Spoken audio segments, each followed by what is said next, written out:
గురు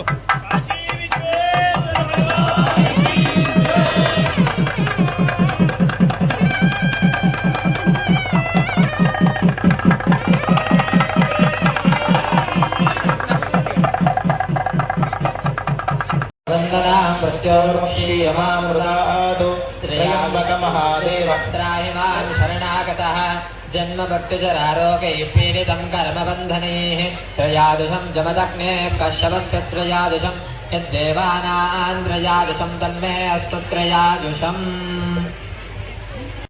మాసః కార్తీక మాసానికి మించినటువంటి మాసం మరొకటి లేదు. ఈ మాసం నందు శివకేశవులకు ప్రీతిపాత్రమైనటువంటి ఈ మాసం నందు భక్తులందరూ కూడా ఒక ఆధ్యాత్మిక సేవలో శివాలయాలు విష్ణు ఆలయాలను దర్శించుకుంటూ ఉంటారు. అందులో భాగంగా ఈ రోజు విశేషంగా కార్తీక పౌర్ణమి, కృత్తికా నక్షత్రంతో కూడినటువంటి కార్తీక పౌర్ణమి. పైన ఆకాశంలో చంద్రుడు కూడా సాక్షిభూతంగా నిండు పౌర్ణిమతో మనకు దర్శనమిస్తూ ఉన్నాడు. ఈ కార్తీక పౌర్ణమి రోజు అన్ని కళలు భూమికి చేరుతాయట. అదే విధంగా పరమేశ్వరుడికి ప్రీతిపాత్రమైన ఈ కార్తీక పౌర్ణమి రోజు శైవ ఆలయాల్లో శివపార్వతుల కళ్యాణాన్ని నారాయణఖేడ్లో అతి ప్రాచీనమైన శ్రీ కాశీనాథ్ మందిరం నందు తరతరాలుగా ఈ తంతును చేస్తూ వస్తున్నాము. ఈ సంవత్సరం కూడా విశేషంగా దీపోత్సవము, శివపార్వతుల కళ్యాణము, లోక కళ్యాణం కోసం జ్వాలా తోరణాన్ని నారాయణఖేడ్ చరిత్రలోనే మొట్టమొదటిసారిగా ఈ జ్వాలా తోరణాన్ని దేవాదాయ శాఖ వారి యొక్క ఆధ్వర్యంలో ఈ యొక్క కార్యక్రమాన్ని నిర్వహిస్తూ వస్తున్నాం. అదే విధంగా ఈ జ్వాలా తోరణాన్ని దర్శించిన, ఈ జ్వాలా తోరణం యొక్క భస్మాన్ని నుదుటకు పెట్టుకున్న సమస్త శత్రు బాధలు, గ్రహ పీడలు, పిశాచ బాధలు తొలగి సుఖవంతులవుతారని ఈ జ్వాలా తోరణ విశిష్టం తెలియజేస్తున్నది. ఇంతకు పూర్వమే భక్తులందరూ ఈ దీపోత్సవ సేవలో పాల్గొని తరించి ఉన్నారు.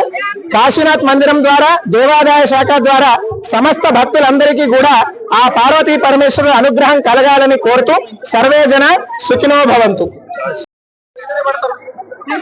కార్తీక మాస పురస్కరించుకొని కార్తీక పౌర్ణమి రోజు శివపార్వతుల కళ్యాణము, దీపోత్సవము, అలాగే ఈసారి జల శేఖరం చేసి ఈ నారాయణఖేడ్ ప్రాంత ప్రజలకు ఆయుర ఆరోగ్య ఐశ్వర్యాలు ఇవ్వాలని ఆ భగవంతుని కోరుకుంటున్నాను. కార్తీక దీపోత్సవ శుభాకాంక్షలు. ఈ జ్వాలా తోరణం యొక్క విశిష్టత ఏంటంటే, పార్వతీదేవి తన భర్తకు ఎలాంటి ఆపద కలగద్దు, ఎందుకంటే సమస్త విశ్వం కోసం ఆయన గర్లాన్ని స్వీకరించేటటువంటి క్రమంలో అగ్నిదేవునికి అలాగే పంచభూతాలన్నీ కూడా ఎలాంటి హాని జరగకుండా తన భర్త బతకాలని అగ్నిదేవునికి ప్రార్థిస్తూ ఈ జ్వాలాతోరణం కింద నుంచి ఆమె నమస్కరిస్తూ అగ్నిదేవుని ప్రార్థిస్తారు అన్నమాట. అందులో భాగంగానే ఇక్కడ దీనివల్ల ఏమైతుందంటే శివుడిలో ఉన్నటువంటి ఆ గర్లం యొక్క ప్రభావం విశ్వంలో పడకుండా అతనిలోనే లీనమైపోయి ఉంటుంది.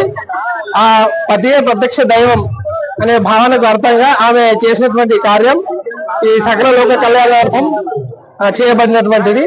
ఈ సందర్భంగా నామకేలో నిర్వహించడం ఇది మేమంతా చూడడం కూడా చాలా బాగుంది, అదృష్టంగా భావిస్తున్నాం.